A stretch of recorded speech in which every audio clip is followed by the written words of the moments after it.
For Charlton and Arsenal. Charlton, of course, who had lost 6 on the bounce coming into this. Let's check the teams before we go. They've made 2 changes to the side lost at Wimbledon on Boxing Day. Eddie Youds in for Carl Tyler. Keith Jones in for Steve Brown in midfield.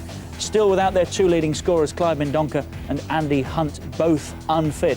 And the champions made 2 changes from the team that beat West Ham on Boxing Day. Nigel Winterburn back for Nelson Vivas and Luis Morte in for the injured Nicholas Anelka up front. Our match commentator is Alan Parry. So it's Arsenal who get us underway in a vital match for both teams. Charlton desperate for a result after 6 defeats in a row.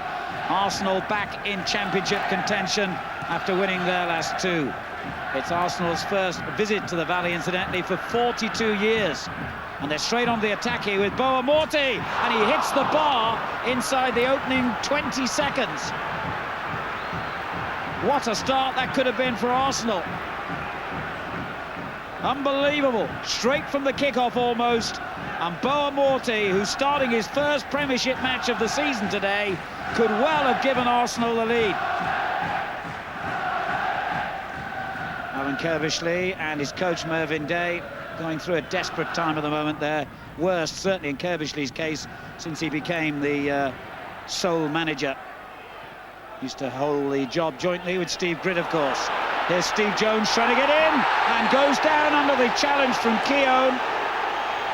And the referee has waved aside Charlton's appeals for a penalty because he has given, by the looks of it, a free kick for the offence that took place just outside the box.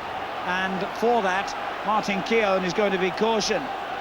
Well, they were denied a penalty early on against Villa on Monday night when Steve Jones went down on that occasion. And here, the challenge from Keown, well, the referee was right. It did take place, I think, just a step outside the box, but no more than that. Steve Jones twice then in successive games, well, they played Wimbledon in between, but in successive home games, twice going down, twice failing to win the penalty. Redfearn takes the kick and smashes it against the woodwork. Unlucky. Robinson.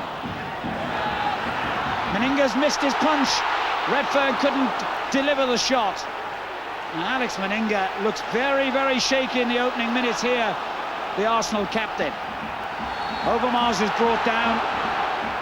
Free kick to Arsenal. And both teams have hit the woodwork in the opening few minutes here, in a very bright start at the Valley. Redfearn's free kick had Manninger hopelessly beaten, but it's smashed against the post.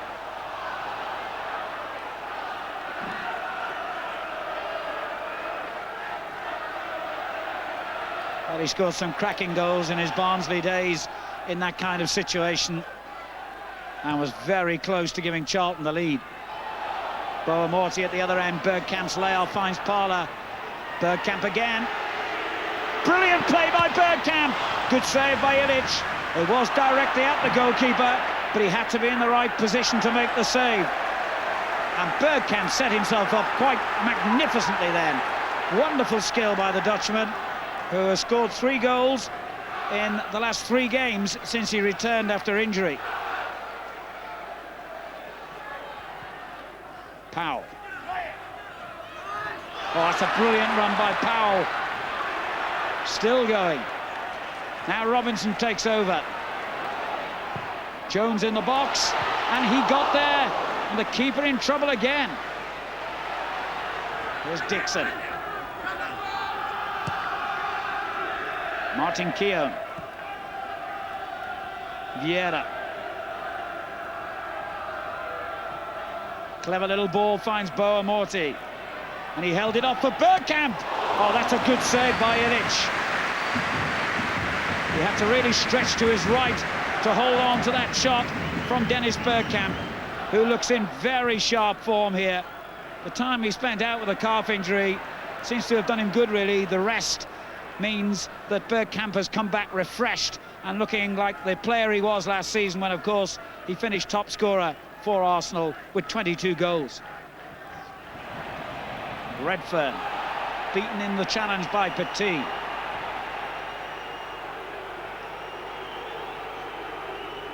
Crowd not too happy with him.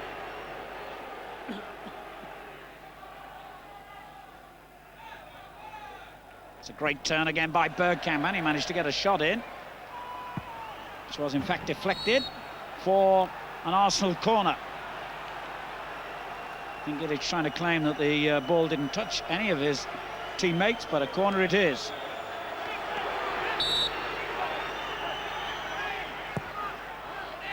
Ilic comes to claim it, and Petit hammers it back in, but back into the crowd, not the net.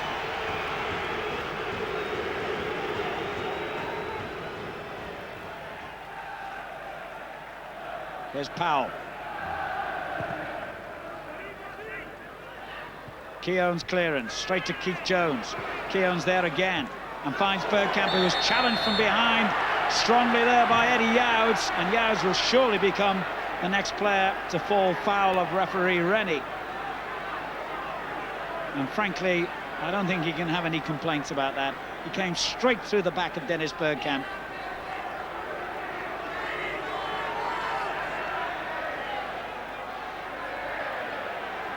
Looks like Bergkamp's going to need to go off the field for treatment. It's been a very stop-start half this, far too many free kicks for the game to flow. Well, that was the end of Dennis Bergkamp's game. Christopher Wreh was his replacement, and there was no goals at half-time. So Charlton get the second half underway, and having taken only 3 out of the last 27 points at stake, they really know that they have to get something today. What they have got is an early free kick. Huge ironic cheers from the Charlton fans, who feel that referee Uriah Rennie hasn't given them much in this game. They've had 3 players cautioned, Arsenal have had 2.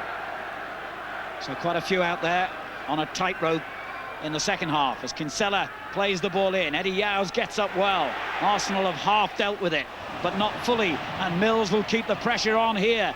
It's a decent ball back in. Keown got it away. Kinsella in hard to try and win it from Parlour. Redfearn. And Charlton with a high-tempo start to the half against an Arsenal team who managed victory against Leeds, their first in 6 Premiership matches, and then followed that up by beating West Ham, of course, to put Arsene Wenger's team right back in contention for the Championship. Wreh turns it back to Vivas. Vieira given away to Kinsella. Robinson brings Charlton onto the attack. Redfearn, Keown in with a great challenge. Now Vieira. And Vieira used his elbow, it seemed to me then, and the referee saw it because he's reaching into his pocket. It's going to be a card of some description for Patrick Vieira, and it's red. Patrick Vieira dismissed for using his elbow. And let's see if the referee was justified in this sending off. Well, it was a tangle of arms. He didn't seem to make proper contact with Redfearn's face, which is how it looked initially. And referee Rennie, who's been very, very strict today, right from the off, has produced a red card, and Arsenal's sorry disciplinary record continues. And Arsenal face a second half down to 10 men, and with no Bergkamp, no Anoka, and now no Vieira either. Charlton might feel this is their best hope of ending that barren spell of 6 successive defeats. Bowles' clearance. You sense that the Charlton fans sense that they've got a real chance now. Coming so early on in the second half, that dismissal could be critical. Here's Mills. The header away by Bould. Mark Overmars for Arsenal. He's got the pace to keep going here, despite all the red shirts around him. And plays it into the path of Parlour, who goes down, and a penalty has been given. Mr. Rennie has not been afraid to make the key decisions today, and was on the spot to point immediately to the spot, and Arsenal, having just seen Vieira dismissed, now have a penalty. Kinsella with his hands on his hips in dismay at the verdict, but from that angle you have to say the referee made the right decision. Ilic, a tall, imposing goalkeeper who fills that particular void, but Overmars still kept cool and found the net, and Arsenal are in front.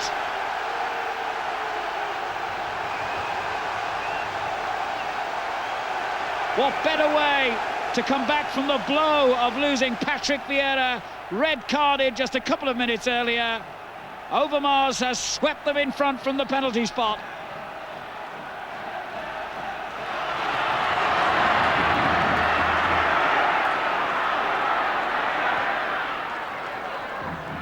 Bould got there ahead of Robinson.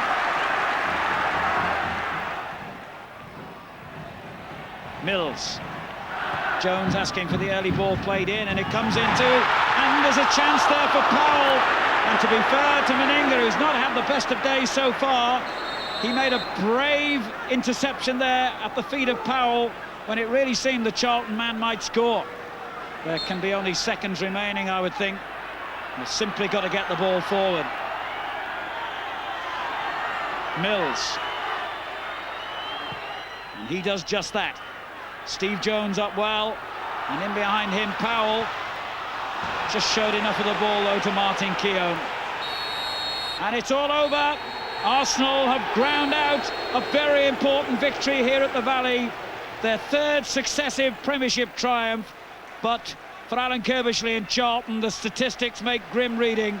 That's 7 defeats in a row now. 10 matches without a win. They're in deep, deep trouble at the foot of the table. Arsenal, if ever they were truly out of it, are firmly back in Championship contention. The final score, Charlton Athletic 0, Arsenal 1. Overmars from the penalty spot got the crucial goal. Arsene, you said at Villa a couple of weeks ago you didn't think Arsenal could win the Championship. After the last 2 victories, have you changed your mind? I think we keep up there at the top of the table, but we are still 4 points behind Villa, and I think there are many good teams, and at the moment our run is not consistent enough to say that. Mathematically it's still possible, but we need I said that a few days ago, 4 or 5 games at least with good results to think that we can do it again, but at the moment it's too early. If we was getting hammered every week and outplayed every week and didn't really have much of a chance, then perhaps we'll jack it in and have a few five-a-sides and have a bit of a laugh. But no, we haven't been like that, and we know that the season will be a long one now, and let's see how it pans out. But I'm sure that we'll be okay at the end of it. I've heard that before, though. It's an awful run they're in, Richard. If they lose the next Premiership match after the FA Cup third round is away at Southampton. It's a massive football match for Southampton. If they lose that, they create a Premiership record of 8 successive defeats, and I don't think Alan would want that kind of record, or that kind of sort of, I was going to say achievement, lack of achievement on his CV. So it's going to be a tough time for them. I always think it's difficult to get out of that kind of run. It's got to start somewhere, and Southampton might be a good time for them. A turn of luck, don't you? And how many times have we said that there is a fine line between winning and losing, and getting that break tends to come when you're at the top rather than the bottom. I think the 2 incidents that we're going to look at emphasise totally what I'm talking about, that the difference between top and bottom. The first incident happens in the first half when Charlton are playing quite well, and it's a penalty incident, or is it? Now the ball's just played. Now Martin Keown goes to tackle there, and he probably makes contact there, but then the referee has to decide, is that in the box or is it outside the box, Richard? It's a close call, isn't it? Very. We see he's right. It's outside. You know, it's just outside the box, but they fall in, and it would have been easy, I think, for the referee, particularly when you see where he is. He's behind the play, he's looking at it this way. It's not easy to judge then sort of parallel lines if you're looking like that. But as Martin Keown goes to make the tackle, the ball's played through. Now my next question then is, the referee's got to make his mind up. Has Martin Keown denied Jones a goal-scoring opportunity? He's certainly denying him a strike-at goal, because that lovely little touch is just cushioning the ball there. Bould's the nearest defender. He's not round, so I think having given a free kick, he then has to decide, is it a sending off? Well, strictly speaking, it is, isn't it? Could have been.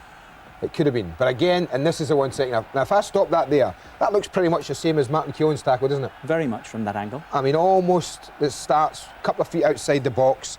But Parlour goes in as Kinsella comes in. That's not a sending off, Richard. You can see defenders are around. So this is an easy decision in respect of not sending Kinsella off. But here again, referee is looking from here. He's looking towards the play here. It's a difficult one. I'll tell you why it's difficult, Richard. Because as the tackle goes in, look at that player going straight across the front of the referee, almost blinding him. It's a tough call for the referee. And I think that, to me, epitomises the difference between top and bottom. Well, was that? It was given, but was that a penalty? I thought that was Kinsella, okay. Definitely. Okay. Here's the other incident. That's the incident happening there. Again, this has all got to do, in my opinion, with the angle that the referee's looking at it. Uriah Rennie's looking at it there. For me, it looks as if Patrick Vieira has elbowed Redfearn on the face or used an arm. And watch Redfearn's reaction. He looks and then he grabs his face. And I think that's influenced the referee. But when you see it from here, not there, but just coming up that. You see it again? Here it comes. Elbow there, into the shoulder. There's an intent, isn't there? But I'm not sure there's any contact. Is there? Well, there's no contact with Redfearn's face. And I think he's unlucky, Vieira, I have to say, Richard. And I think had the referee, I'm not saying the referee made a bad decision, because from where he was looking at it, it looked a good decision. But I think if he had seen that again, he might he might have booked Vieira, but he might also have booked Redfearn for overreacting to They've got injuries to situation. contend with. They've also got suspensions. 18 players sent off in just over 2 years that Arsene Wenger's been at Highbury. That's an awful record, isn't it? Well, Arsenal tell you that there isn't a problem with discipline. I mean, clearly there's something wrong. That's an incredible amount of players to be sent off. And the next 2 home games that Arsenal have are Liverpool and Chelsea in January in quick succession. Arsene Wenger will not admit his team have got a chance until those 2 are in the bag, and those 2 are won if they